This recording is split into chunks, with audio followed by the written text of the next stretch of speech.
Om Swastiastu. Saya Ki Ketut Kadiase, Kepala SD nomor 2 Benoang. Dalam kesempatan ini perlu saya sampaikan kepada semua jajaran staf Dewan Guru yang ada di SD 2 ini, dan dalam rangka ini terjadi suatu hal musibah yang tidak bisa kita hindarkan, maka dari itu saya menginginkan semua siapapun dia, baik staf, orang luar yang datang ke sekolah hendaknya mematuhi protokol kesehatan, terutamanya yang pertama sampai di sekolah ini semua harus mengikuti anjuran pemerintah pakai ini ya.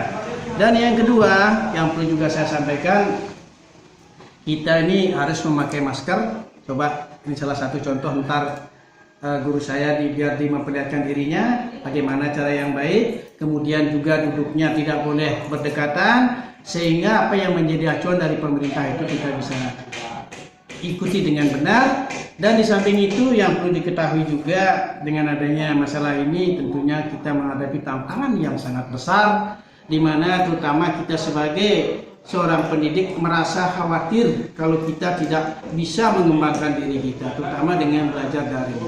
Memang orang mengatakan pelajaran daring itu sangat gampang, dari rumah bisa, dari manapun bisa, tapi kalau kita sudah melakukan itu luar biasa susahnya, terutama kita di SD, apalagi yang kelas 1, yang kelas 2, yang kelas 3 yang notabene belum tahu tentang masalah IT. Ini yang sangat menyulitkan kita, dan bahkan orang tua banyak yang mengeluh bagaimana secepatnya kita bisa melaksanakan pembelajaran tatap muka. Namun kita sebagai selaku pendidik, kita selalu mengikuti anjuran pemerintah supaya kita tidak menyalahi aturan yang apa boleh buat. Akhirnya kita berusaha bagaimana menyampaikan kepada orang tua itu supaya orang tua itu lebih mengerti, lebih tenang, sehingga apa yang menjadi keinginan pemerintah itu bisa tercapai dengan lancar, dengan baik. Astung kare.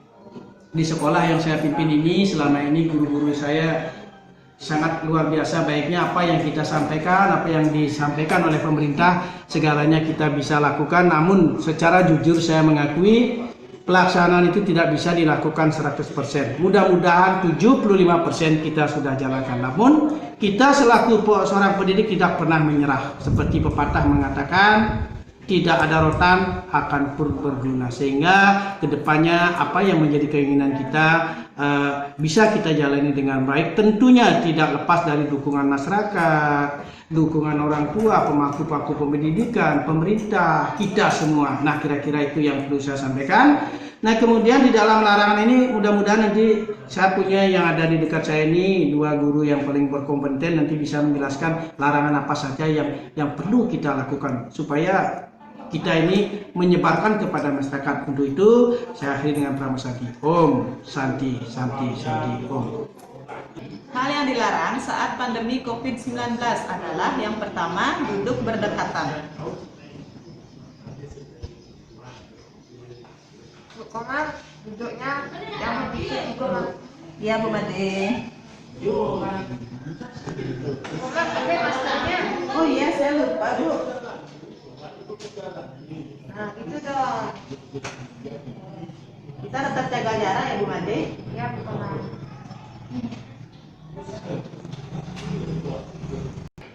Nah, itulah larangan-larangan yang tidak boleh kita lakukan selama pandemi COVID-19 ini. Yang pertama, kita tidak boleh duduk berdekatan. Kita harus selalu menjaga jarak dengan orang di sekitar kita. Yang kedua, selalu menggunakan masker saat berada di luar rumah.